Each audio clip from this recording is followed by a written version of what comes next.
All right, ladies and gentlemen, you know what day of the month it is. It is time for yet another One Piece reflection stream. Good to see you, Ogata. Good to see you, Psycho. So let's go ahead and get started, shall we? Yo, peoples! Kyushu92 here, and welcome back to yet another One Piece reflection stream, where, for those who don't know, I go over all the chapters of One Piece we get in the month. And we only got 2 chapters of One Piece in the month of May, and they were both incredibly significant due to the fact that Vegapunk is still continuing with his transmission. Vegapunk's transmission is still continuing despite the efforts of the Gorosei trying to stop it and thus stop the world from learning any new information. Also, I got kind of gizzied up just a little bit because I remember in the past I used to wear like my admiral's coat and everything, but I feel like if I'm going to be doing a reflection stream, I should at least look, professional while I'm doing it. So thank you, Ogata.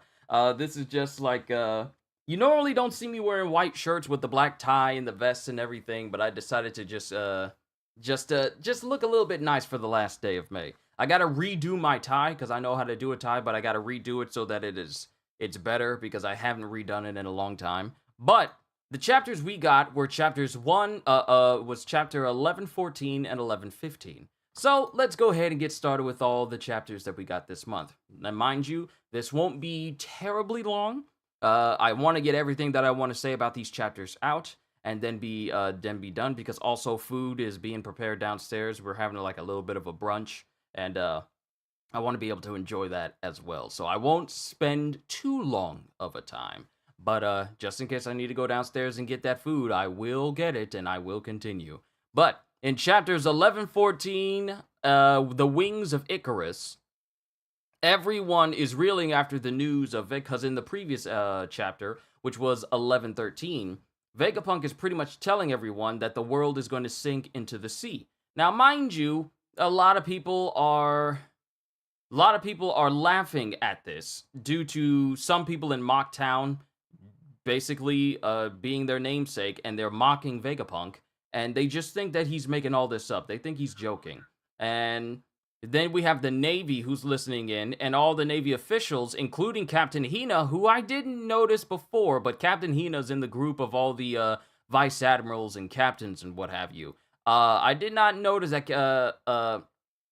Hino was in this room as well. And then we have a shot of Akainu, and he's listening in, but he's just silent about it while this whole uproar is going. Then we cut to Mocktown, and people are going like, no, that's funny. So he decides that when he dies, he's going to go all out? He's going to go out throwing the world into chaos? How exactly is the entire world going to sink underwater, man? And mind you, no one in Mocktown should be really taken seriously due to the fact that, Bellamy was like making fun of anyone who ever had dreams or anything of that nature. So everyone is just really just mocking everything that Vegapunk's saying, even though Vegapunk has evidence to the contrary. Only thing Kyushu is missing is sunglasses, then it'll be an agent from the Matrix.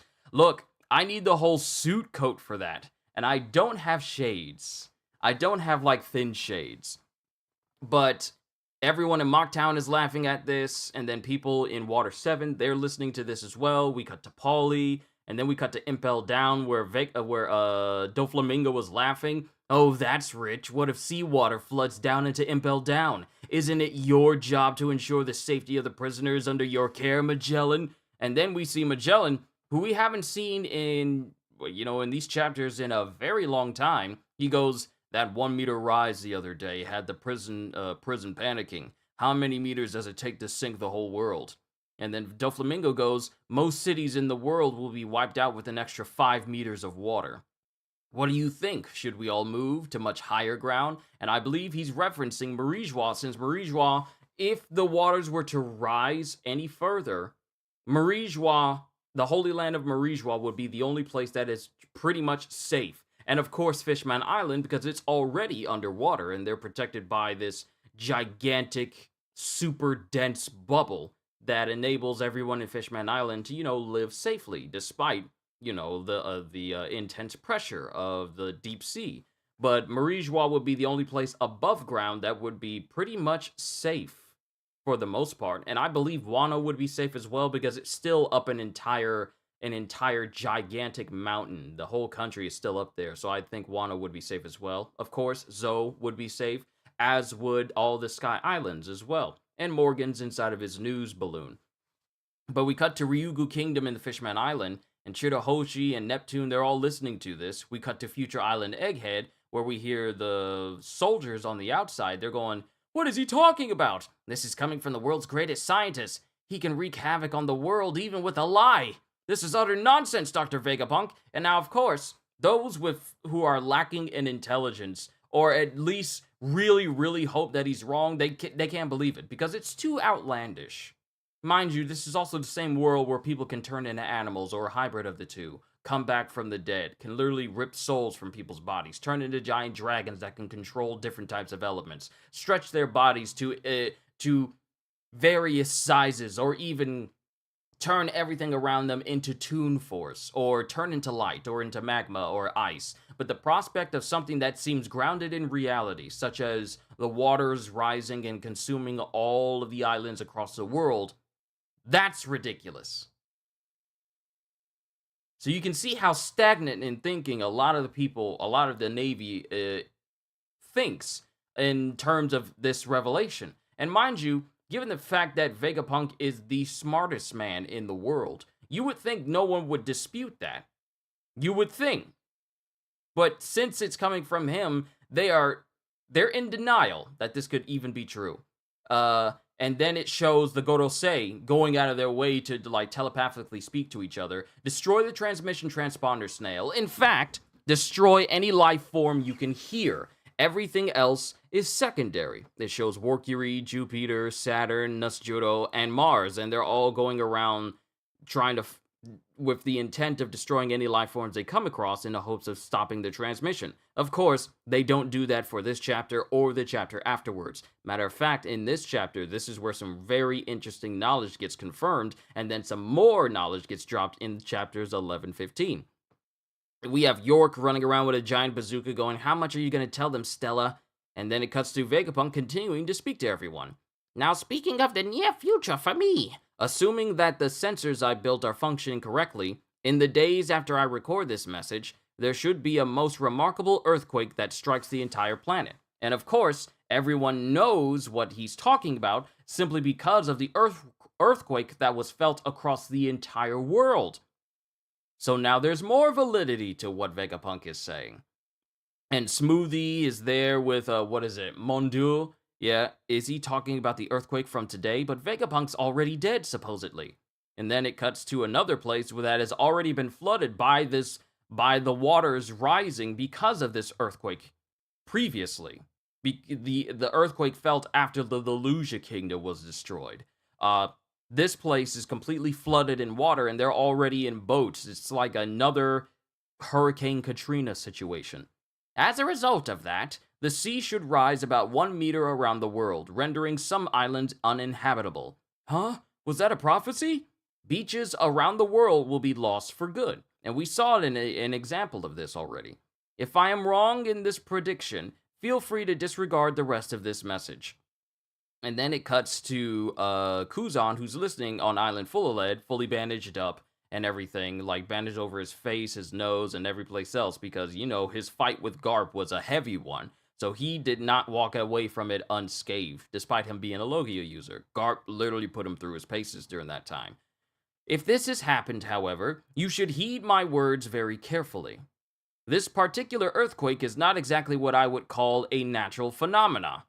And Saturn is there. Mind you, Saturn was there in front of the rest of the Straw Hats, Nami, Robin, and company. And he's screaming, "Vegapunk, don't you dare say another word!" Because, Vegapunk is about to just spoil this secret from the Gorosei, this secret of the world government from all these years ago. And he's just like, "Vegapunk, don't you dare say another word!" And I'm like, bruh, this is a transmission. This is a transmission. It's how desperate people can get. You know how desperate people can get even when they have no way of stopping something, or they don't know of a surefire way to stop something. They get desperate.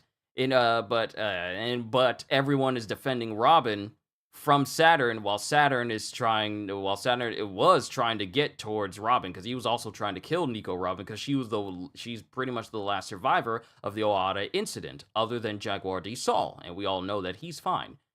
But everyone is using their abilities and powers to protect Robin, and then Robin catches everyone, who gets tossed away by Saturn using, her spider net.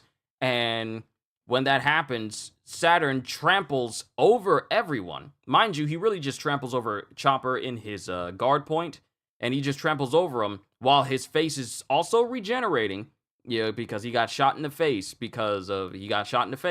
and he goes, "Be gone," as he moves past them. And then Vegapunk continues speaking. "But this was the root of my first sin." And then Mars and everyone else is talking to each other telepathically. "What about the power plant, Mars?" "Not yet. That chamber must not be harmed above all else." "I dreamt of a source of endless eternal energy, and in my desire to push the world forward into the future." And that's when Saturn breaks into a room and finds the Mother Flame. "Oh, the Mother Flame." "I flew too close to the sun." And we see this gigantic container of where the Mother Flame itself is. And it's sitting inside of this gigantic container. It's massive. It's almost as big. I would say it's nearly as big as a container that holds Vegapunk's brain. But the Mother Flame is in this container, and strangely enough, it's a flame inside of this liquid. Can't tell if it's water or if it's something else, but it's a flame that does not go out at all. It's just inside of this container. And we see the number S108, and then we see A and MU, or A and Mu. And what we know of Mu is that is how Emu refers to themselves. Like, do not speak against Mu, or Mu is speaking, because Emu refers to themselves in the third person. So it gives like some sort of theory that maybe this has something to do with Im-sama, maybe, but we don't know what the A is for. Mu we kind of know, or at least have an inkling towards it. But A we don't know too much about. But they're speaking the Gorosei are still speaking telepathically, going, "Destroy every last sign of life in the lab." And then Saturn takes his cane and starts smashing anything that has life signs in there. And it shows the Mother Flame still in this water as it burns brighter and brighter. And then Vegapunk continues, "Allow me to explain just what it is that is happening to our world." And as this is happening, the Iron Giant is still walking throughout Egghead. Nothing that the Navy is doing anything to this robot. He can't even make that thing so much as flinch. And it shows Warcury breathing fire out of his mouth as he, engulfs the lower half of Dorian Broggy and even Luffy. And Luffy's up in the air because, he's able to defy gravity. He's just laughing with Dorian Broggy going, "Yo, that's hot! Hurry before we get roasted alive!" And then it cuts to Vegapunk continuing with him dropping some serious knowledge. "From about 900 years ago to 800 years ago, a period of a century, there is a span of history that is completely and entirely blank." Hold on, let me make sure my face looks good. It looks good, because I was told that my face was a little bit brighter than normal during my last beginning. After the end reaction, I wanted to make sure that my camera looks good. Hold on, I gotta refresh chat again. I know, Agent Kyushu.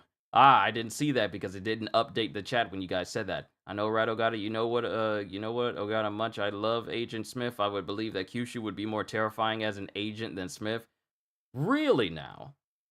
Interesting. But Vegapunk continues, "From about 900 years ago to 800 years ago, a period of a century, there is a span of history that is completely and entirely blank." And some of the celestial dragons in Marijois, like over in their housing, they're just screaming and ranting and raving, going, "What are you doing, Navy? Make him stop talking!" We call this the Void's entry, this Vegapunk continuing, because all records from this time were eliminated. The only means to know this lost piece of history is to find a message from the past in the form of poneglyphs scattered across the world and decipher its contents. Now, mind you, while this is going on, the celestial dragons are being, well, regular celestial dragons are saying stuff like, an execution is too good for him. Bring me his body. I'll mutilate the corpse. And then we have Shalria. We have Saint Shalria, the sister of Saint Charlos and daughter of Saint Roswald. She's going, Void Sentry? What's that? What is that? Meaning that not every single celestial dragon knows of the history of the Void Sentry, let alone what that even, they don't know anything about it. At least some of them don't. But we cut to Saul, and he's just chilling, listening to Vegapunk talk about, in the form of poneglyphs scattered around across the world and decipher its content, is to find a message from the past in the form of poneglyphs scattered across the world and decipher its contents. And he's just chilling in the back, just simply going, and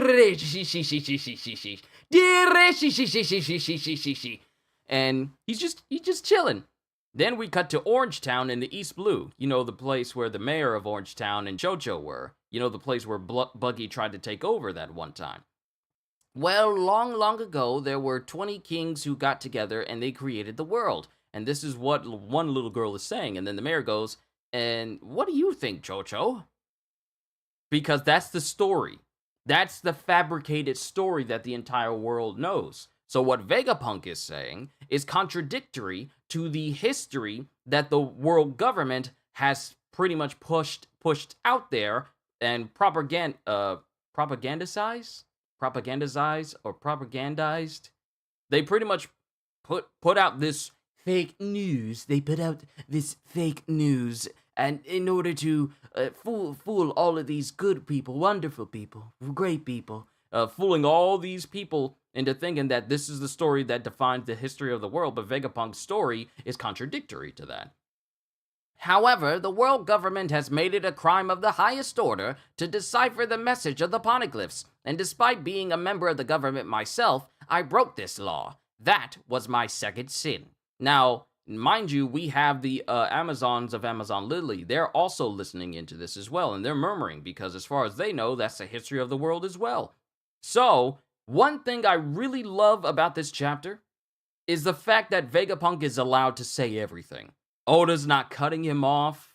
He's not saying like, oh, we're gonna cut away from this and just cutting it away to another part of the world. But we're actually we're cutting to different parts of the world, mind you. But Vegapunk is still talking, and I am so glad that Oda is doing that. Because imagine if he starts talking about the Void Century and then the transmission ends. The internet would implode. And I'm so glad that Oda is going out of his way to reveal all of this stuff. However, the world government has made it a crime of the highest order to decipher the message of the poneglyphs, and despite being a member of the government myself, I broke this law. That was my second sin. Through the sheer tenacity of a group of excellent archaeologists, I inherited some texts and a number of poneglyphs which I have deciphered. And of course, he's meaning the Ohara scholars, and of course Robin as well, and continued to study to the best of my ability. I regret none of this. I have no regrets. History, you see, tells a story. And then it shows the Straw Hat crew. It shows the Straw Hat crew that are on the top of the lava phase. They notice that the clouds are starting to extend outwards. And it turns out that it's Edison who is extending that outwards. But Vegapunk continues. He's extending the clouds outwards in order for the rest of the Straw Hat crew to have a way to escape. So we continue with Vegapunk going, in other words, what I know is an incomplete story of that 100-year void. Just straight up saying that. It would be dishonest to fill the blanks with my own speculation, so I will leave you only with the verified truth.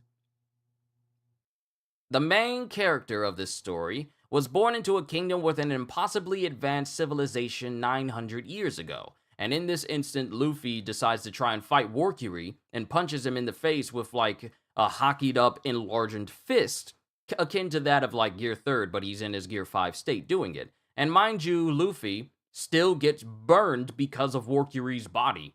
Whatever type of temperatures are on Warcury's body, it's enough to, leave Luffy in pain. Mind you, the last time Luffy was engulfed in flames by someone was Kaido, and he just shook it off. Yet the flames of Warcury are so intense that it actually burns and hurts Luffy in his Gear 5 state, which he was able to just shake off cartoonishly when he was fighting Kaido.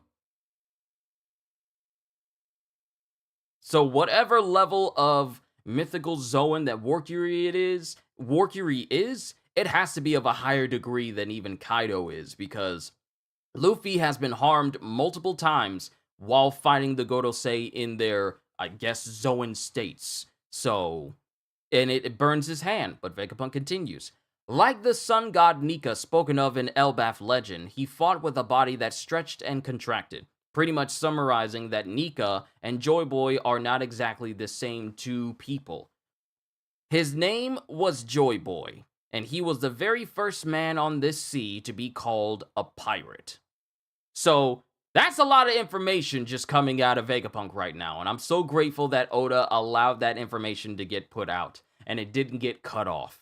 But the next chapter is where things get even more interesting for the world of One Piece. Now, one thing I'll say about chapter 11-14 is, like I said, I am so incredibly glad that Oda decided to just let this information get out there. One thing I keep bringing up is the fact that the Gorosei have worked their hardest to keep the information about the Void Century a secret, because, and I said this years ago. I said this many One Piece reflections ago. Last year, the year before, even the year before that the world government does not want the world to know anything about their history in the beginning. They don't want to know anything. They don't want people to know anything about Joyboy. They don't want anyone to know about the Void Century or the advanced civilization from 900 years ago, because the information could be completely damaging to everything they've built up over these past 800 years. That's how dangerous this information is. They don't want anyone to know because it could change how the world views them, and thus it would change the status quo that the world government has had. Because imagine, if the world hears everything about the world government and Vegapunk continues in the next chapter we get on Sunday, because we're not going on a break. We did not go on break from this chapter. Imagine if the information we get told is so damaging to the world government that it pretty much puts the entire world against them. That will work for the revolutionaries, but also the world government would have no way to counteract this, because what do you intend to do? Everyone knows about the Void Century now. Everyone knows about the advanced civilization. Everyone knows about Joyboy. Everyone has heard the name Sun God Nika. These very things that were so primed to keep people from investigating or learning about. You even raised an entire civilization to the ground simply because they were researching that stuff. Now the entire world is going to know about it. Every nation, every major nation, from Impel down to Alabasta, from the Ryugu Kingdom to Dressrosa, from Wano to Water 7, every significant, and including Navy HQ, so that includes the people that you would normally keep in the dark about this information. Every single soldier, every single ensign, every single captain, vice admiral, regular admiral, Ryoku Gyu, and Fujitora, everyone is going to know about this. And mind you, Fujitora blinded himself because of how dark the world government is. So imagine how he would feel out of all people. You know, the only admiral that has the most admirable sense of justice, which is humane justice, the very same person that sought the safety of civilians over trying to arrest pirates, minimizing casualties as much as possible, being the exact opposite of what the world government expects out of an admiral, which is being unapologetic and just being completely focused on eradicating pirates all over or keeping the status quo with very little concern for civilian life. That is the world government as a whole. That's their whole mentality. So imagine how Fujitora would feel like after hearing all this information, all this current information, and what it means towards pretty much innocent people that had done nothing truly wrong. Realizing that the Ohara incident wasn't just like people trying, because people are going to put two and two together now. Because as far as the world knows, the Ohara incident was because the Ohara incident were just people trying to incite war, and you proved to be dangerous against the world government. But then, after realizing that Vegapunk is researching and doing the same thing that Ohara scholars were doing, and he's just trying to find out the truth of the world, and he's explaining this, Imagine how people's disposition towards the Ohata incident will change once they realize that the world government has been snuffing out people who just wanted to learn. That's it. People who thought the Ohata incident, Ohata scholars were evil because they wanted to, do evil against the world government. Now they're going to realize that the Ohata incident was because they learned too much and they were simply deemed unworthy of life, and that every single person there, man, woman, and child, were all killed just to keep that secret from the by the world government. Now people are going to question the world government and their methods, because a lot of people realize the world government is not out to, help them in any way. Some people were deluded to think that, but those who know better know that the world government is shady. And imagine, not only just the people, just the civilians. I'm not sure about Kizaru, but I feel like Ryokugyu will ride and die for the Celestial Dragons no matter what. Ryokugyu, yeah, Fujitora. Now, mind you, I spoke about Fujitora, but Ryokugyu is literally a Celestial Dragon if he didn't have that status. He's worse than a company man like Kizaru. He's a fanatic. He is a fanatic that is not only idolizes one of the worst admirals with the worst dispositions, with the worst worldview ever, but he is also one that fully believes what the Celestial Dragon says is true, along the same lines as Rob Lucci, except, yeah, pretty much the same level as Rob Lucci, and he doesn't question it at all. At all. Lucci, however, has shown certain subtle instances where he's all like, oh, but not to the degree where he would actually rebel, because he's too deep in. He's too deep into his own dark justice. But Ryokugyu, yeah, you're right. He definitely would be a ride or die. Halster, it's good to see you, my friend. So, all this knowledge getting out there, the world government has no way to counteract that. They're not going to be all like, oh, well, this was just the rantings of an old man.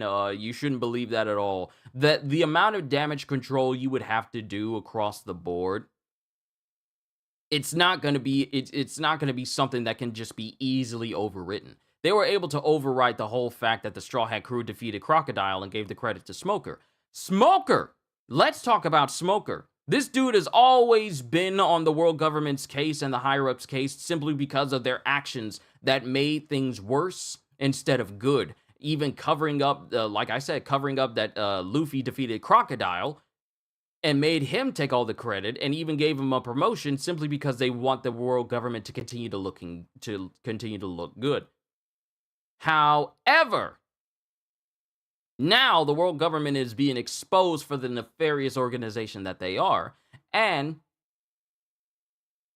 out of all the people in the world, in the Navy that would have the biggest problem against them, Smoker, listening to all of this, would probably have the most to say. Because we all know his stance. He doesn't like them. He doesn't. He can't stand them. So it would be interesting to see what happens. But let's continue on with chapter 11, 15. And I got to go back to the beginning because it remembers my place. Chapter 11 and 15, Pieces of a Continent. And we cut to Wano, and we have Momonosuke, Kinemon, Shinobu, Tama, everyone else listening in because apparently Orochi had a Denden Mushi, a giant Denden Mushi for them to listen to so that they be able to... They had a Denden Mushi, so they'd be able to listen into what Vegapunk's saying as well. And Vegapunk continues with, but as for why he was called a pirate, and it shows, Momonosuke and his crew. It cuts to the brig and naval base G4, where Damalo Black and his crew have given up trying to be like Luffy and his crew after being arrested, and have resolved themselves to try and look like Kid and his crew. And the fakes are going like, Joyboy, I don't believe he's stronger than our captain, right, Captain Kid? Leave the guy alone, he's already dead. That's the captain we love and admire. Kid's the most generous guy around. There's no way that I'm weaker than Joyboy. And Damalo Black with that same dumb smile on his face. He really thinks that Damalo Black isn't even on Chopper's level, and Chopper has a bounty of what, 1,000? Or is it 100? I think he has like a bounty of 100. I think he has a bounty of 1,000 now. But he's not even on Chopper's level. So Damalo Black just out here being like, I admire his confidence in thinking that kid's gonna allow him to walk around impersonating him. So Demalo Black is not long for this world if we ever see Kid again. Then we cut to the Navy, who's listening in on everything that's going on. And Vegapunk is continuing going, I have only read from a handful of poneglyphs, but what I found there was the record of a breathtakingly vast war. Joyboy's enemy was the world government of the present day. Wait, is that us? If he was a pirate, that checks out. Now, mind you, a lot of Navy are just there to work, and they're just like, it's for the most part, a lot of them are just pretty much indoctrinated into thinking that pirates are evil, but that's because the world government tells them that they are. And they're all like, Joyboy's enemy was the world government of the present day. Wait, that is us? He has a higher bounty than Chopper, but is definitely weaker. Can't believe Chopper is a lower bounty than this guy. That's usually why I said that he's not on Chopper's level. Chopper's bounty may be lower than Demalo Black's, but Chopper is far more powerful than Demalo Black. Far more powerful. If anything, I mean, Nami, Usopp, and Chopper, they could take out Demalo Black and his entire crew, no problem. Given what they've gone through since Wano, given what they've gone through since they first encountered them all the way back in Sabaody, up until right now, Nami, Chopper, and Usopp would have absolutely no problem demolishing the entire crew of Demalo and the entire crew of Demalo. They would have no problem with it. But what I found there was the record of a breathtakingly vast war. Joyboy's enemy was the world government of the present day. How dare Demalo Black imitate Jika?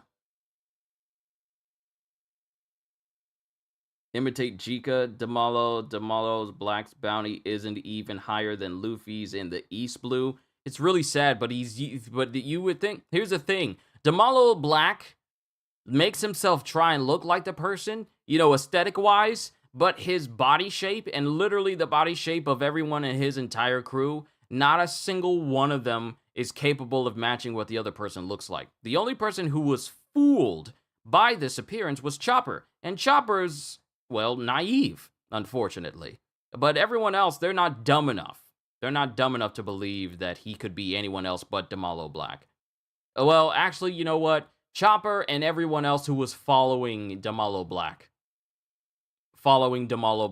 when Luffy was off training with Rayleigh. Yeah, there are some dumb people out there.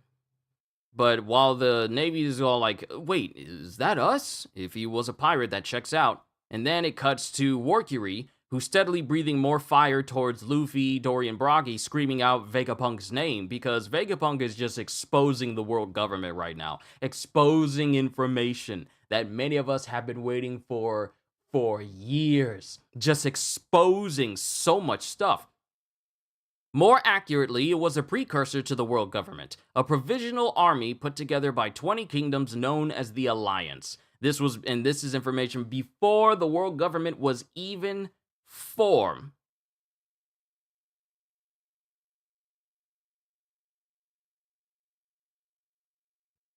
The world government was once known as the Alliance, basically an army meshed together from 20 different kingdoms just to bring down Joyboy.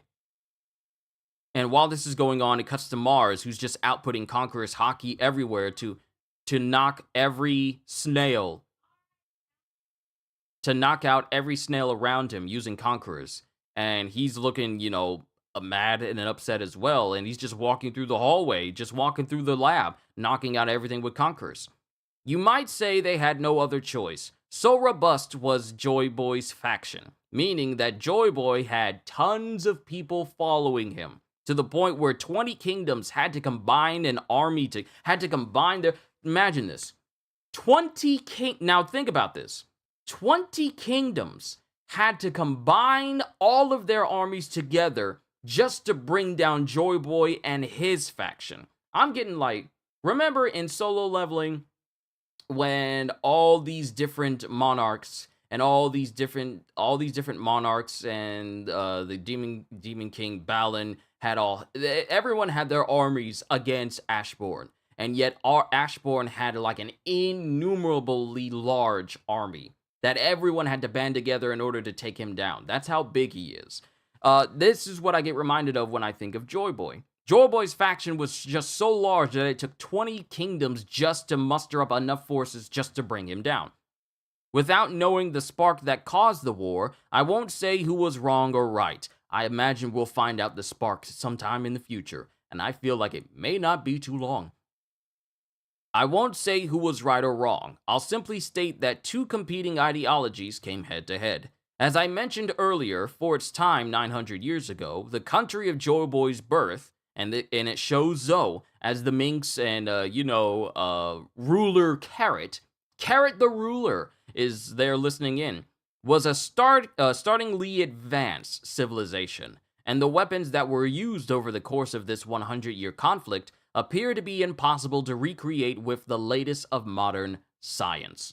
I'm surprised that we haven't seen that more often. The knocking out the snails in general, I don't even mean just with conquerors. The only time I can remember something like that happening was the snail was turned to stone and impaled down, and of course the transponder snail being frozen during the Paramount War, so that none of the civilians could see all the, low-down, shady stuff that the Navy was going to do in order to win the war against Whitebeard. That's another example.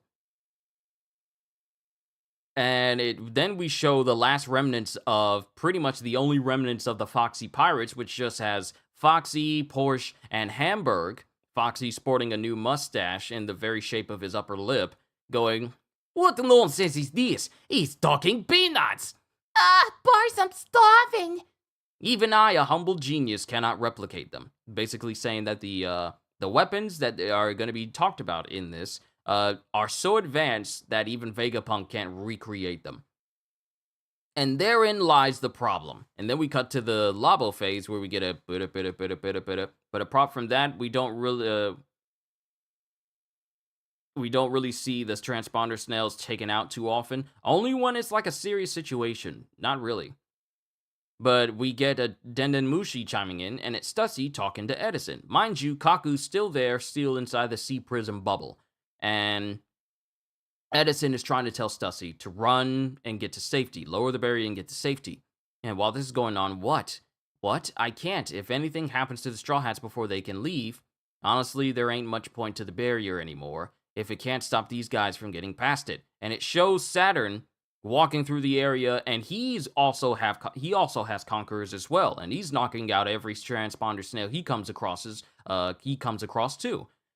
And Edison is pleading for Stussy to leave, but Stussy, while we show Zoro and Jinbei and Nami, they're all preparing to leave so they can get out of there.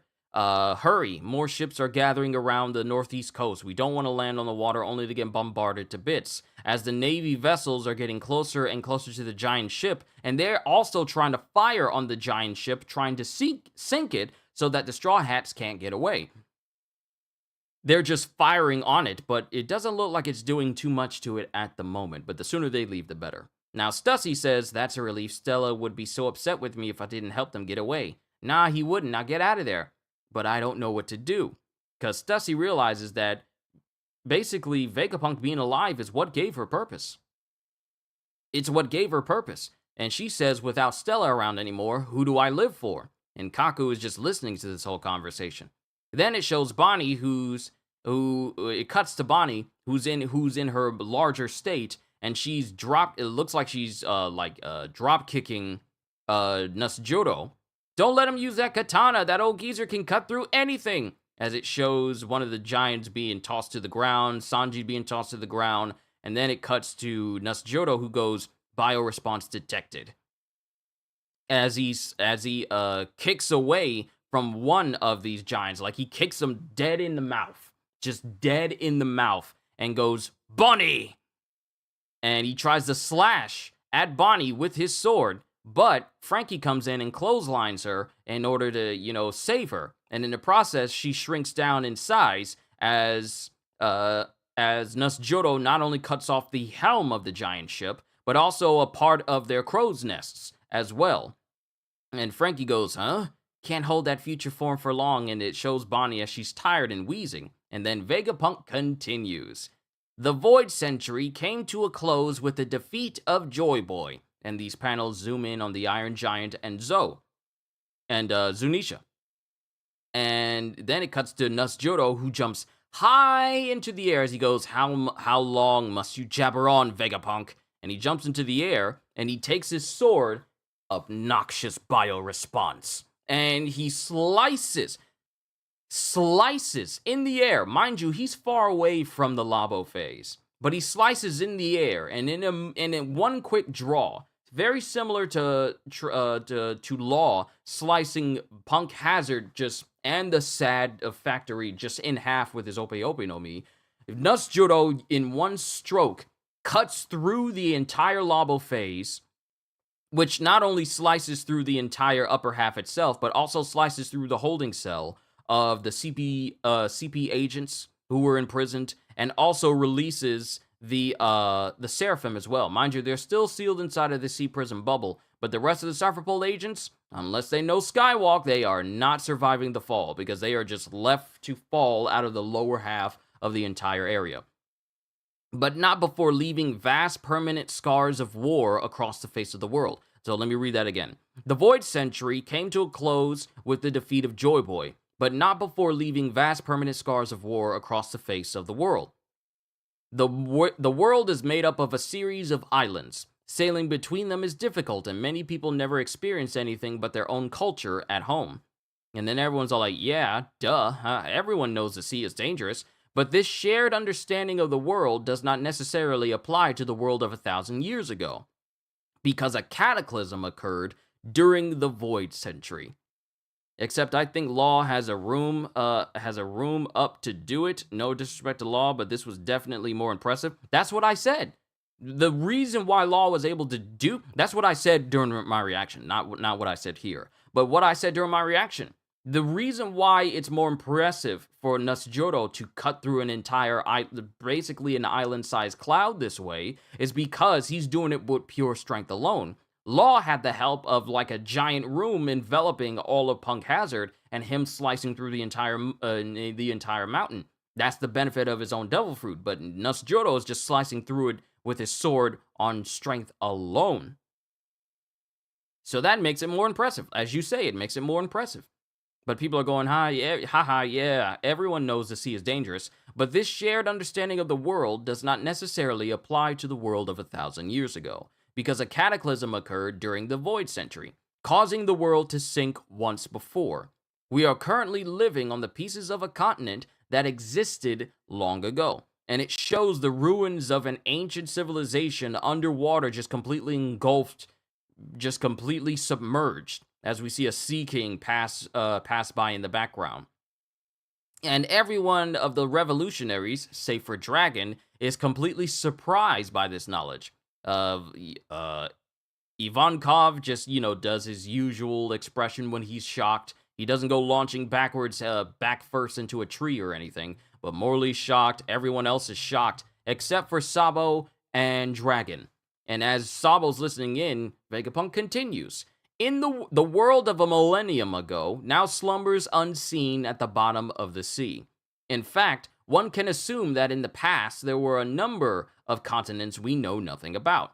And this is back in Coco Village, where Genzo is like talking to Nojiko, going like, "Where are you going, Nojiko? The world's in danger. You can tell me about it later. I'm going to check on the tangerine groves." And then Vegapunk continues once more when we're getting close to the end. If the world were still the same as it was in the past, then the act of erasing 100 years of history would be simply unthinkable and impossible. However, it makes much more sense when you understand that the rise in sea level over that century was 200 meters. And this completely shocks every single naval soldier who's listening in. And they all just scream. The hats are flying off. They're all like screaming, going, "What? 200 meters? These gigantic battleships are only 60 meters long. No wonder the whole world vanished. Hey, don't get distracted by this story. Cypherpole and the Seraphim came falling down to ground level. We gotta rescue them." And then Mocktown is still mocking Vegapunk, going, "Did you hear that? This man's still lying. The old coot's cracking me up. No way any of that is true."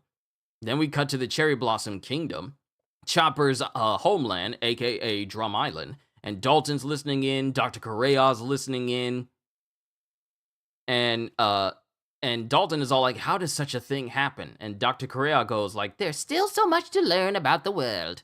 Then we cut to Miss Miss New Year's. I think her name is Miss New Year's. Y'all told me during my previous reaction her name was Miss New Year's. Yeah, it was Miss New Year's, the little girl from Baroque Works. She's walking around in what appears to be Whiskey Peak or someplace else.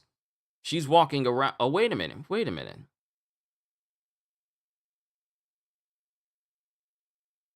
Wait, are there other members of Baroque Works here?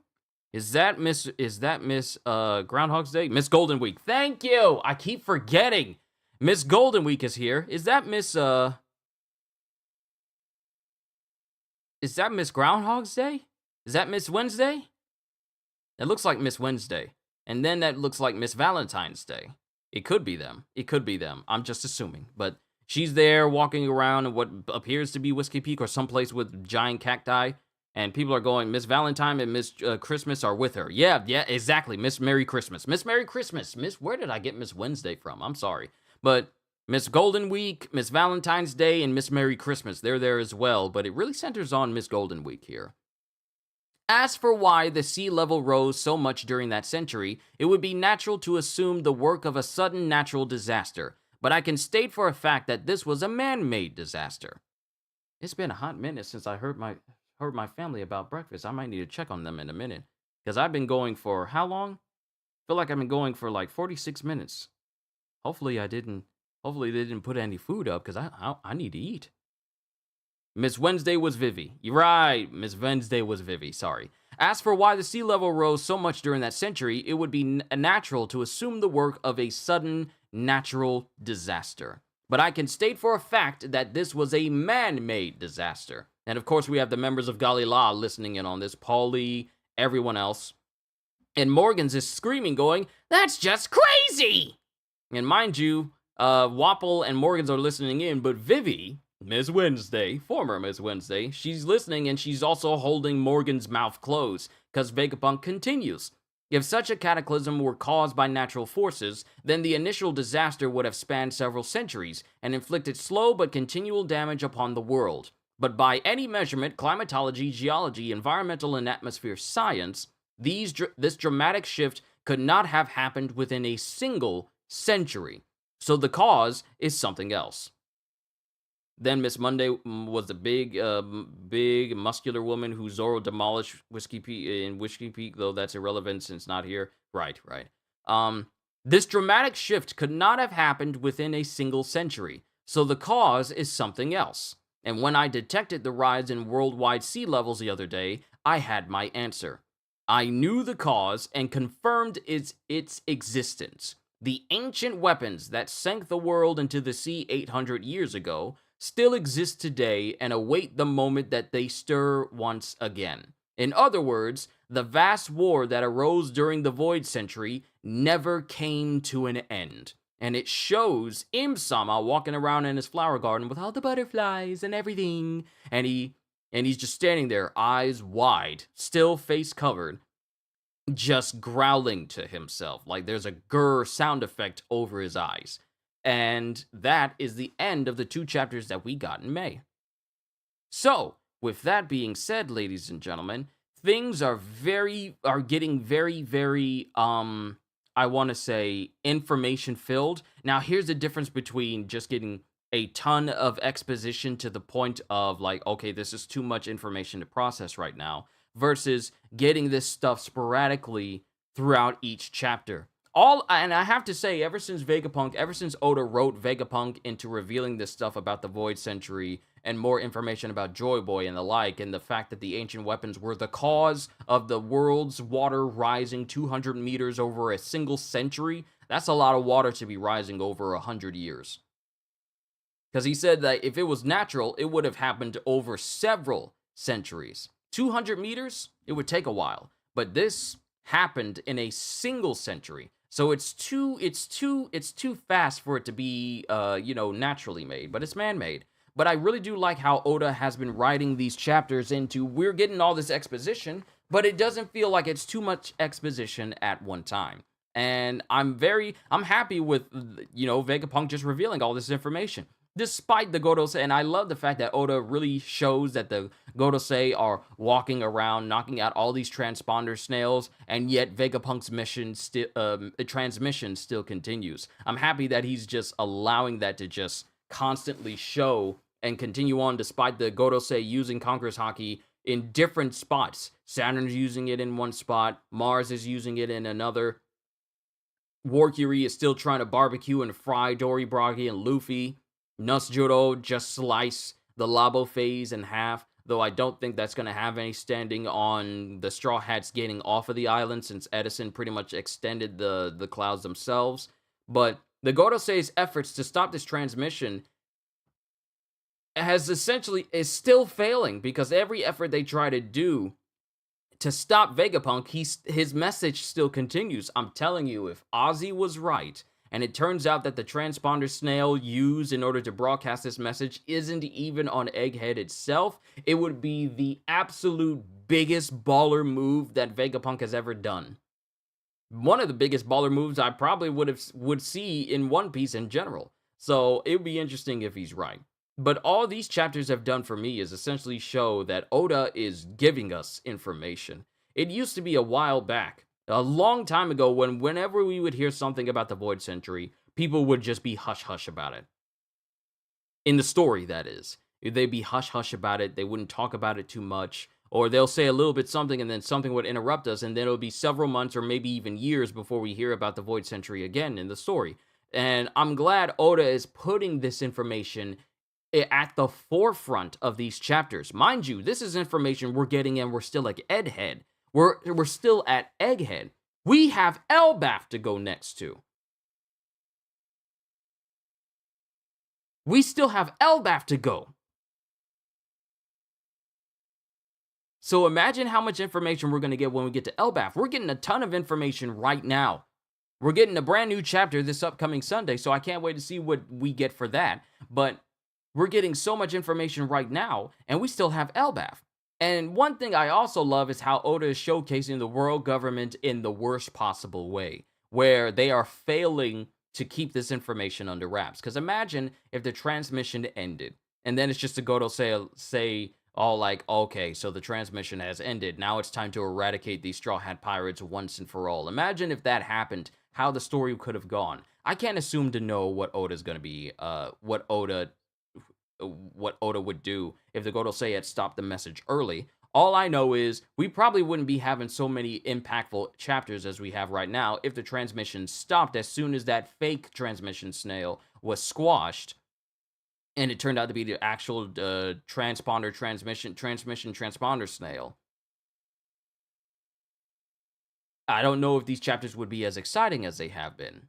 But I'm glad that Oda is giving us all of these chapters. We're going to get lots more at Elbaf. Oh, I know we are. I know we are. Because Elbaf is the one place that many of us have been looking forward to for so long. I remember when Usopp was talking about it the first time, and then we got more information about Elbaf from Dorian Bragi during the whole Little Garden arc. And then much later on, when we found out that Big Mom was raised in Elbaf, and she's pretty much the reason your membership to Elbaf has been by thine own hand revoked. After killing one of the giant leaders, she's been banned from there, but she's also been trying to marry off her daughters to the son of Loki, the prince. Well, I want to say the prince of Elbaf, or if he's not the king already. So information about Elbaf has just been sporadically given to us more and more. And then we have Shanks there on Elbaf, and it turns out that the Giants are very good friends with Shanks and his crew, meaning that Shanks is incredibly well traveled.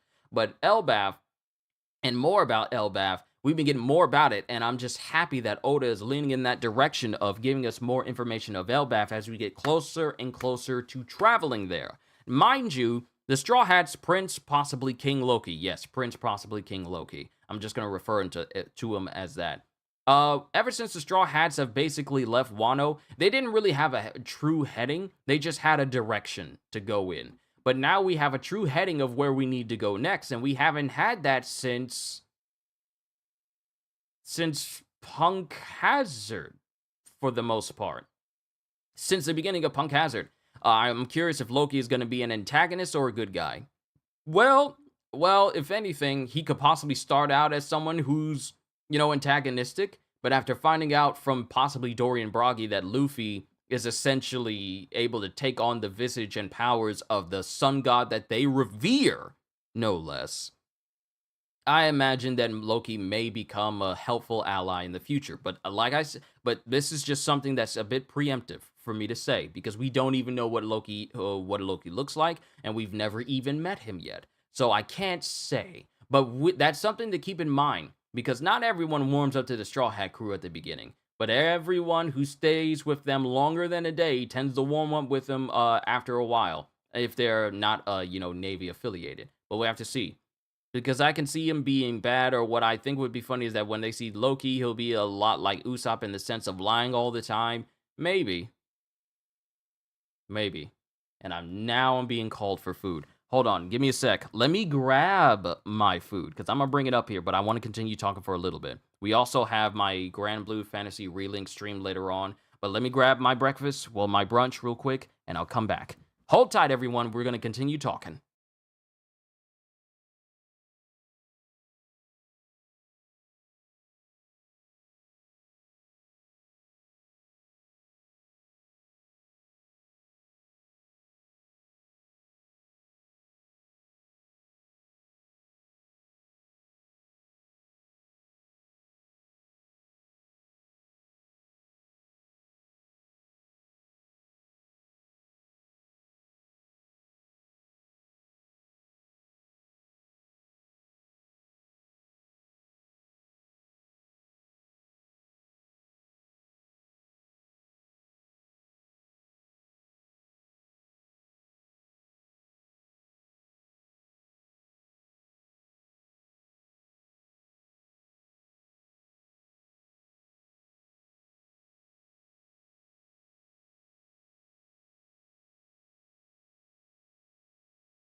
I have returned, ladies and gentlemen. I can eat and talk to all of you at the exact same time. Hope you guys don't mind. This food has been prepared and baked and cooked with love, and I will consume. Mm.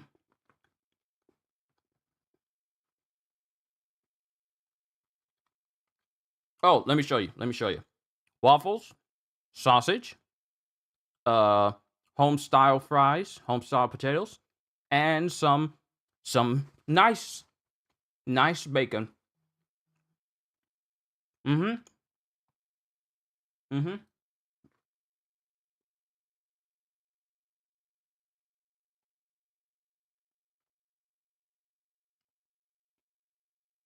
All right.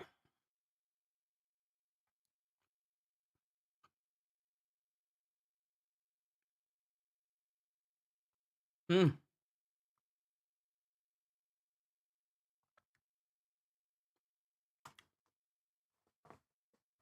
Hope you guys don't mind. I hope you guys don't mind. I won't eat towards the mic so you guys can hear me munching, because I know that can be a little bit grating for people. But let's continue talking. So, just finished eating some barbecue chicken. Nice, nice. We're going to be having some tacos a little bit later on as well. But everyone, these chapters of One Piece that we got today, that we got this month, for the last day of May, they were exceptional. They were exceptional. Oda's been on fire. Every single time he takes one of these long breaks, he comes back. Don't mind at all. You eat King. Aw, King. You're too kind. You're too kind. These chapters that Oda has given us have been fantastic, phenomenal, sensational even. I don't have any complaints about any of these chapters that we've been getting. Sure, some people were getting up a little bit in a tizzy about Oda putting a timer for Vegapunk revealing this message. And some people assumed that, oh, the timer was going to happen and then someone's going to make it so that we can't get this news at all. And Vegapunk just decides to tell everyone. And now we're getting that information. And I'm happy that Oda's not doing the bait and switch where he starts talking, where Vegapunk would start talking, and then we don't get any of this information, and we're left wondering, when are we ever going to get this? This is Oda giving us the rest of his story, and I'm happy that we're alive to get this. Not many people live to see the day where Vegapunk would start to talk about the Void Century, and Joyboy, and all of the Godosei, and showing their powers. Some people who are fans of One Piece did not make it to see these moments happen. I'm grateful to be alive to where I can do that and give you guys my own opinion on this story as a whole. But this information about ancient civilizations being engulfed in water because the world used to have far less water after this titanic war between Joyboy and this amalgamation of 20 kingdoms against his faction, it just shows you that the world government has gone through great lengths to preserve this status quo and preserve this information. Now, what is really going to matter, and what is really going to be important for a lot of people is the information of Joyboy even more. Because now, like I said, the name of Joyboy is out there in the open. The term Void Century is out there in the open. The knowledge of the Void Century is punishable by death. That is now information that is out there in the open. Everybody and they mama knows. There's not a single person that doesn't know unless they got a transponder snail. Not even just that, we're gonna have a whole lot of lore drops yet, even though we're getting so much, we're still only got crumbs, which is such a great thing. Yeah, the information we're being told is not the entire picture in one go. We're just being spoon-fed stuff. Even the stuff that Vegapunk is telling us is only what he could surmise from the information that he's learned. And that's not the entire picture. Even Vegapunk says, I don't know enough to give you like a full, clear picture. I'm not going to say who's right or wrong because I don't know everything. So while we're getting a ton of information concerning this, we are still getting little information. It's a ton of information compared to what we've been getting before, but it's still little in the grand scheme of things. Because Oda can then feed us more and more of that cooking. Hey, I'm okay with that cooking. Just like I'm okay with this cooking, I'm okay with Oda cooking. I'm okay with Oda cooking. He literally is a man that will salt the meat and then saute it, grill it, have it well done or medium rare, depending on how you like it. And then he'll give you a small piece. It's a giant slab of meat. Say it's like a 5-foot slab of meat. Perfectly sauteed, perfectly prepared, and he only gives you a small sliver. But it's so good that you really want to get more. That is how Oda does his reveals. And these 2 chapters, even though there's just 2 chapters, you would think with 2 chapters, maybe there's only so much we could learn. But Oda is packing so much useful and sought after knowledge in these chapters that it's like, okay, the last chapter you gave us told us that these ancient weapons were the cause of the sea levels rising 200 meters in the air, 200 meters over the course of 100 years, which is not normal. And then telling people that it's the ancient weapons. And then you don't go on break after that? Meaning that the next chapter we get could even be more informed than the ones that we just read for May? June is going to be packed with stuff too? Oh, yes, I'm looking forward to that. But I just have to say, as a One Piece fan, I did not think that this story would get to where it is right now, where I wait with bated breath over the next chapter we're supposed to be getting, over the next reveal that Oda's going to show us.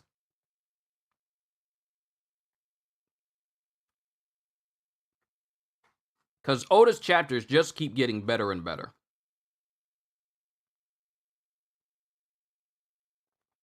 Mm. These potatoes and onions are real good. They're really good. But as it stands, we've been getting some consistent good months for One Piece in terms of the chapters. Now, there have been moments in the past, maybe around Wano. It was in some points around Wano before the reveal of Gear 5, where I felt like Oda was, in certain parts, kind of just dragging chapters. He was kind of dragging chapters. One of the chapters that just stick out to me, or at least one of the moments that stick out to me the most, in terms of why is it taking so long for this to resolve, was the Raizo versus Fukuro Kuju. And that was one of the moments where I was like, okay, Oda, we get it, but we've been here for several chapters just watching these two men stand in a hallway while it burns around them. It feels like it's been a while. It'll probably feel faster if I read through the entire Wano arc all the way through. But that was then. Now, it feels like Oda has found that stride and he has not lost it. Where every chapter is progressing. It doesn't feel like it's being stagnant or stalling. Every chapter feels like it's really propelling the story forward.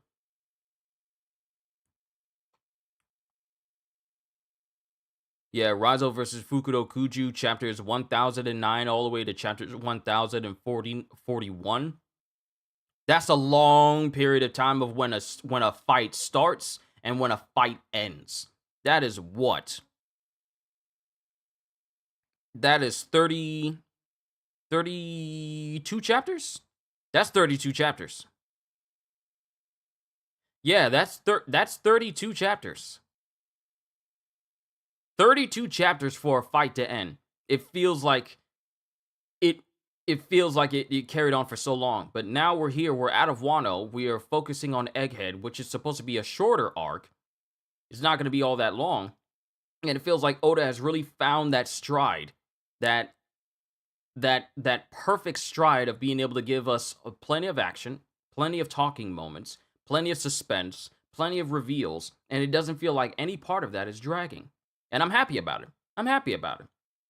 I don't really have anything else to say about what's going on with One Piece, except that we are starting to get closer and closer to the end of Egghead.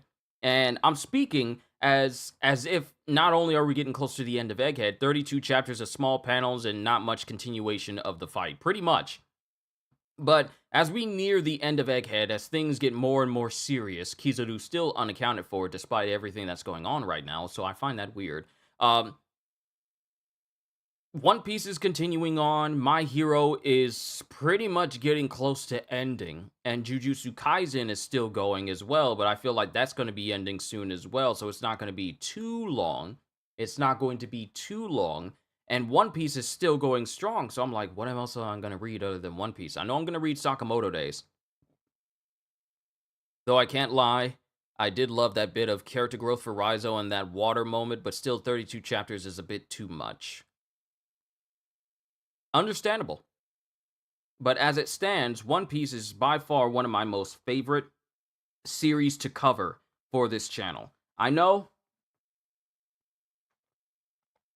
when I started reacting to this series on my channel, I had no idea if people were going to watch me. Had no idea if people were going to like what I did at all. Then when I did voices, I had plenty of people, plenty of detractors that were saying, "Just read the just read the panels normal." And I'm like, "No, I like reading it this way." People would constantly tell me like it's not worth it or just do something else, but I stuck with it. And despite what people told me, I just kept holding on to that dream of just like entertaining people. Then I worked at Harris Teeter. I'm going off on a different tangent here, but it's important. One Piece has definitely had a massive impact on what I do. It's definitely had a massive impact on what I do as a whole, because watching chapters of One Piece being reacted to by Rogers Base and Brago and all these different people, King of Lightning, all these different people, they inspired me to get into the series even more than I already was. Because my first iteration of getting into One Piece was watching the 4 Kids dub. I know it's horrible. It's a sad way to get brought up in One Piece, but it got me interested in the series. And then seeing Rogers Base react to these chapters, I'm like, maybe I should read the manga. So I started reading like in the middle of Punk Hazard. I didn't even think about reading it from the beginning because I thought it would take too long, or I was just ignorant at the time. And I fell in love with the series. I fell in love with reading the manga, and then I started doing reactions to it, and I just got more and more immersed into the story. I've never been this immersed into a story before, considering considering all the stuff that I read now. It's the one that I've invested so much time into. But I'm grateful that not only is my channel, bigger because of me reading One Piece and other things that I'm doing, but it allowed me to find my niche, as it were, like what I'm good at. And I found that when I read chapters of One Piece and I'm just like reading it to you guys, doing voices and stuff, it it can put smile on your faces, and I love that. I am grateful to One Piece for what it's done for this channel as a whole, because before I even started doing manga reactions, I was playing One Piece Pirate Warriors 3, and I was making tons of videos of it at the time. And this was before I started doing audio commentary or people heard my voice in general. But I was playing tons of One Piece Pirate Warriors 3, making tons and tons of videos all the time, and that got people's attention, but me doing reactions is what got people's attention. One Piece has had a massively positive impact on my life, and I'm eternally grateful for it. And I'm looking forward to like what One Piece offers for pretty much not just from June, but for the rest of the year as well. But I'm just like, One Piece is out here, and I'm just excited to see what they're going to do next, because it's got that stranglehold on me, as it were, because it's that good of a story, and I want to see what happens next. But other than that, we got some really good chapters of One Piece in the month of May, and I am incredibly excited about what chapters we get this upcoming Sunday as we move into June. But you guys, y'all let me know what y'all thought of these chapters in the month of May as well. And then after that, I'll bring it to a close, so that way I can prepare for Grand Blue later on. Y'all let me know what y'all think of One Piece that we've been getting for the past month or past 2 months. Y'all tell me y'all opinions on it.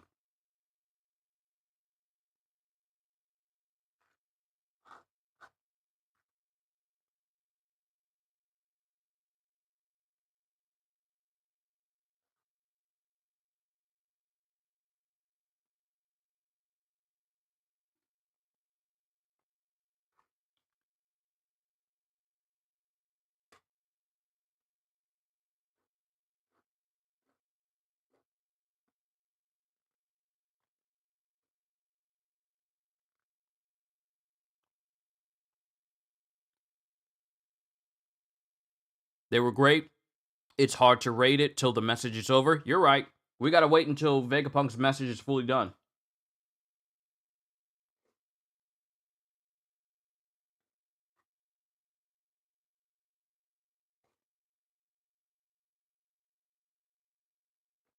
Because if the message gets cut short before we get the name of this ancient civilization, then for some people I can understand if it brings the rating down. But if Vegapunk manages to get the name of this ancient civilization out, and the whole world learns of it, 10 out of 10.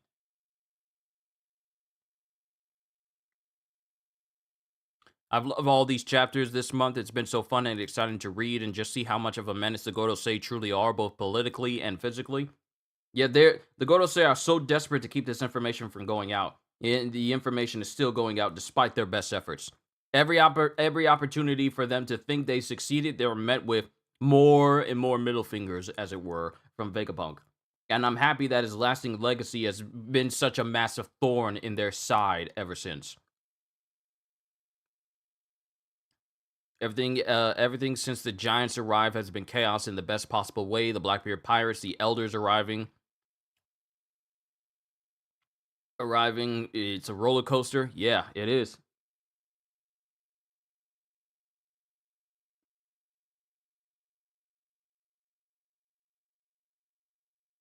This is even more chaos than the Impel Down prison break. More chaos than Luffy crashing into the middle of Marineford with all the Impel Down escapees. More chaos than Luffy punching St. Charlos. More chaos than Luffy fighting Kaido with the prospect of winning.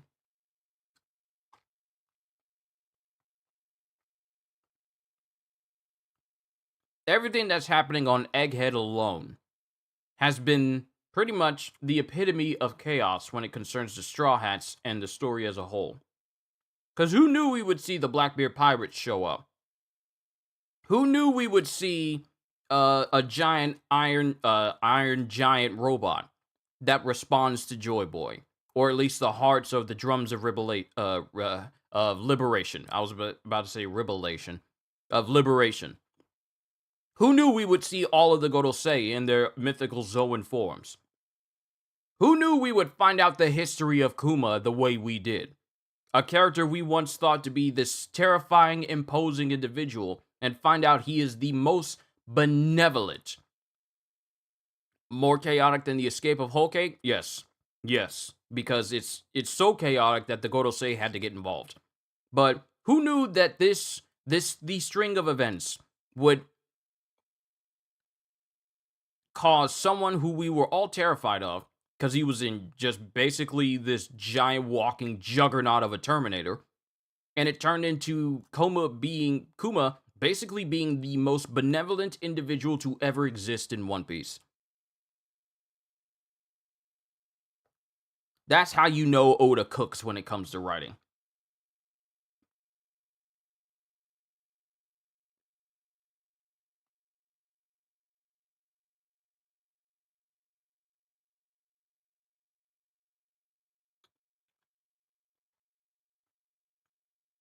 But you guys are right. We gotta wait until the message is over before we can give a definitive rating to it.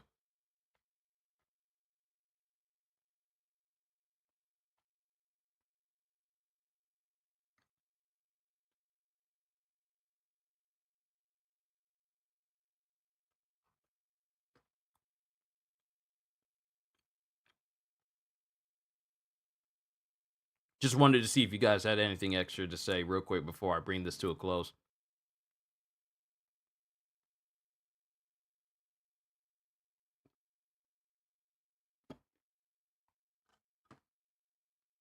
But if that's it, I think we covered everything.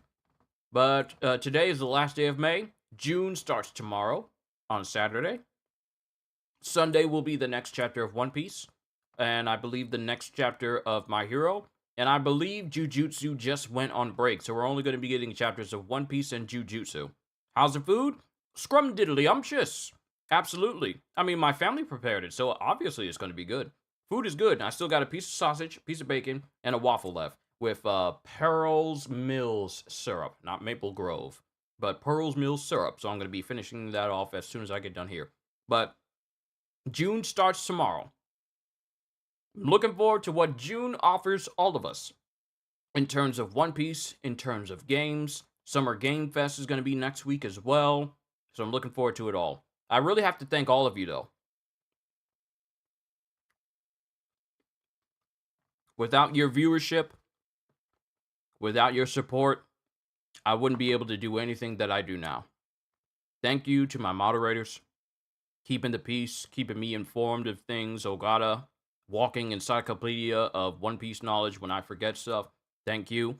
Halster, thank you for being here, helping me remember stuff as well. Your insight on One Piece and stuff is very beneficial to me as well. All my members, everyone who contributes to this channel so that I can keep getting games, keep getting stuff, so I can keep you all entertained. Thank you all for all that you do for me. It really does mean the world to me.